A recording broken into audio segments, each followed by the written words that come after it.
Hello everyone. आज का हमारा टॉपिक है कोरिलेटिव कंजंक्शंस। कोरिलेटिव कंजंक्शंस वो कंजंक्शंस होते हैं जो हमेशा पेयर में इस्तेमाल होते हैं सेंटेंस में। मतलब अगर एक कंजंक्शन इसमें से कोई आएगा और आपको कोई गैप दिया हुआ है, आपको कोई फिल इन दी ब्लैंक दिया हुआ है, तो दूसरे में यही इसका कंजंक्शन आएगा जो इसके साथ पेयर में यूज़ होता है। तो फर्स्ट है बोथ और and. Example, he can both read and right. Second है ईदर और, जिसको आप आइदर और भी कह सकते हैं। इसका एग्जाम्पल है you can have either pizza or pasta. Third है नीदर नॉर या neither nor. Example, neither George nor his brother is very tall. Fourth है not only but also. Example, not only Mary but also Susan is from Italy. Fifth है whether or. एग्जाम्पल, he must do it whether he likes it or not. Sixth है such or that. She is such a beautiful girl that everyone likes her. Seventh है no sooner than, THAN वाला than. इसका example है we had no sooner gone to bed than the phone rang.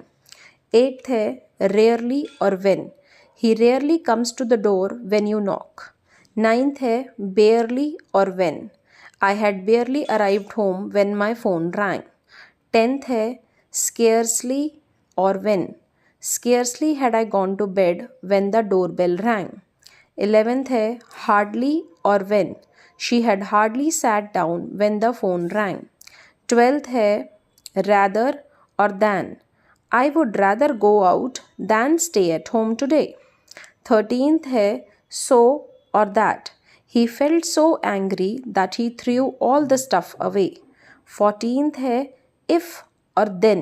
ये जो then है इसकी spelling है THEN.